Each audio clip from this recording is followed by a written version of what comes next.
Heroes.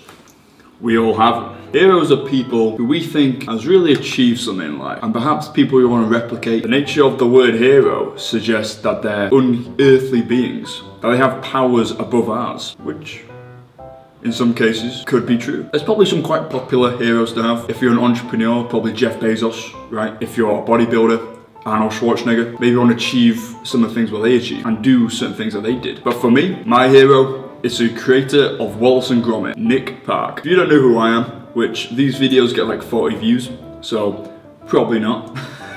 I am trying to replicate Nick Park's life to a kind of strange degree. I am making my own stop motion claymation mini movies, all self-funded, no big Hollywood studio, all funded from a cocktail maker's paycheck, doing every part by myself, and that is the story of how Wallace and Gromit came about. So just like myself, Nick Park was born in Preston. Well, I wasn't born in Preston, but it's the north of England. I'm not sure there's something in the air here which makes us all want to make claymation movies, but there seems to be.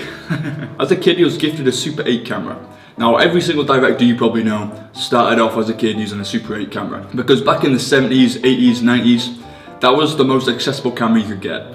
It was still a lot harder to get than, you know, a mobile phone is these days. I just had to process all the film yourself. With this Super 8 camera, he was creating little mini movies and claymations in his attic bedroom. I mean, how cool is that? He's like a little kid. Throughout school, he was always interested in cartoons. The Beano he said he loved. He gets to university, goes to Sheffield, and he studies communication arts. And this is where he creates Wallace and Gromit, the greatest claymation you or I probably know. It was originally just written around the premise, the funny joke, a guy makes a rocket in his basement, which is the complete wrong place to make a rocket, right? That's stupid. Gromit, the lovable dog, was supposed to be a cat, but then he turned into a dog, but he had a mouth, and he was supposed to speak. He was supposed to be a talking dog. But one of the first shots he animated was this, during his time in university, and he realised he could get all the emotion and all the narrative out through his brow. I mean, how great is that? That's so fun. I mean, Gromit's probably one of the best non-speaking characters ever. I can't think of a better one. He is the greatest. It's amazing. But Wallace and Gromit is his university project, which he started at the very beginning, and it'll eventually take him 7 years to complete. I don't know about you, but anything I did in university could not have been aired on prime time at BBC. But he could. He was a very talented man. 7 years. That's such a large chunk of your life to dedicate to a 20-minute short. It's incredible. At his university, they used to joke that he would still be making this short film as they graduate, which he did, and then some. Anyway, he upgraded from Sheffield University, because who wants to go to Sheffield University, I mean, really? And he goes to National Film and Television School in London, which is a lot better university, where he carries on making a grand day out. Now, during this time, it really shows the type of person he was, why he stands out from other animators. Like, he was walking down the corridor in his school, and just came across an empty room, and just like, I'm taking this. And he just moved into that room, and then that's where he like made the grand day out. In this random room, which no one was using in the university, and he just took it. He put a little sign up. During this time as well, he wrote a letter to Peter Lord, who was the creator of Morph. And Morph is like an internationally beloved stop motion at this point. It's like the biggest, most famous stop motion at this point in history. And he just sends him a letter to be like, oh, can you come and speak at our school? And he did. How incredible is that? In fact, that reminds me.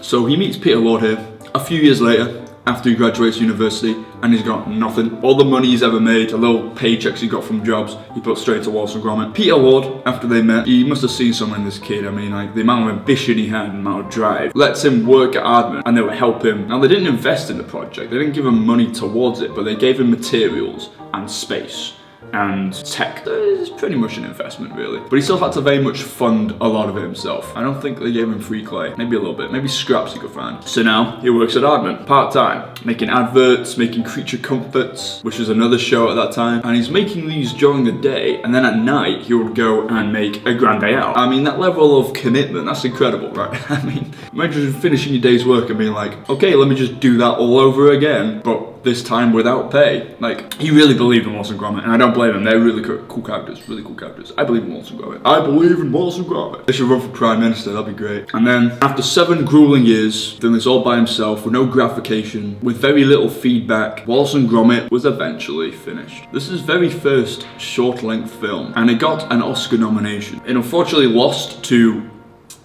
Creature Comforts, which is also the other one he made, so he lost an Oscar to himself. He also beat himself, that's great. Watching A Grand Day Out, you can see the pure creative talent and patience just oozes out of that film. Since then he worked for Aardman Animations making Chicken Run, 5 more Wallace and Gromit adventures, Avengers Most Foul winning 3 Oscars. I mean, Nick Park himself has 4 Oscars to his name.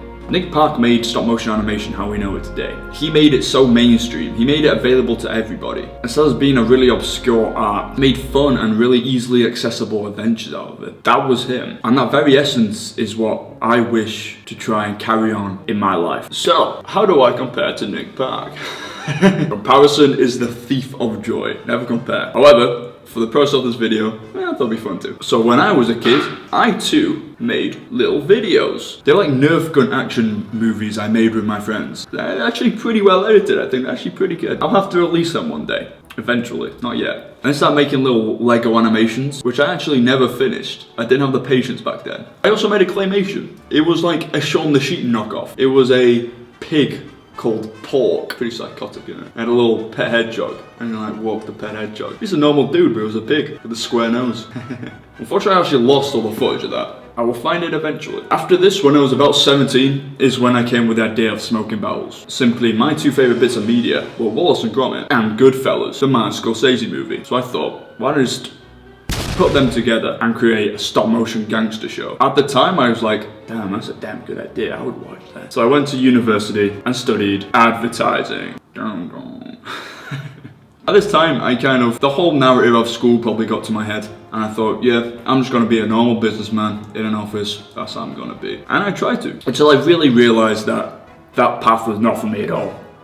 And I went, hey, what's the greatest idea I've ever had? A gangster stop motion show. Why don't I put my full force, ambitions into making that, just like Nick Park did? Now I have no money, I have no experience, no one's gonna give me any money to do this, no one's gonna invest in me. I have extremely little cinematography business before this, so it all had to be self-made. And that's an incredibly scary concept. And to be honest, if it wasn't for Nick Park going down that path first, I probably would have never have done this. But we saw him do it, and we saw him get to the end. So I was like, hey, it can be done. This is an option. But why did I choose this? I had other ideas. Before I tried smoking barrels, I tried a garment business where I made hoodies with cartoon cigarettes on them. I tried to be a branding designer. Why did I settle and give all my energy into this one? And that is because the past few decades, the term masculinity has come through a lot of scrutiny. We've been very much told what it isn't. We've never really been told what it is. And the beauty of this is that it allows people like myself to not follow a certain path of rules,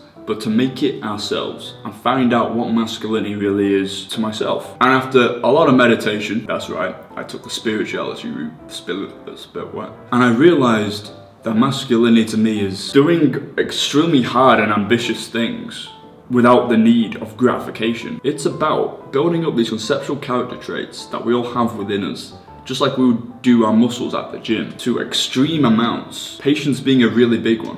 I think a true man is a very patient man. And who encapsulated that the most, who I ever came across? Nick Park. Making one short film, frame by frame, over 7 years. For a lot of people, when they hear masculinity, they might think big muscles, guy with a gun in the army. For me, it was this guy. And by going down a similar path he did, I think that would create the best life I possibly could and become the best person I possibly could. So thank you very much, Nick. By simply doing what you did, you inspired me infinitely. And now, I'm gonna try and replicate what you did almost to a T. Have you seen that Simpsons episode where he wants to be an inventor and he's got that measure with Thomas Edison's life and his life and he's kind of comparing them?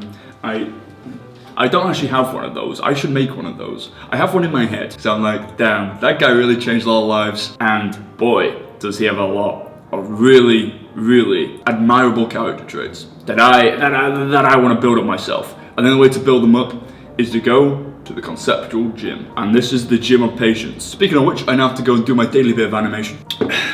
Come join me. I'll keep it quick.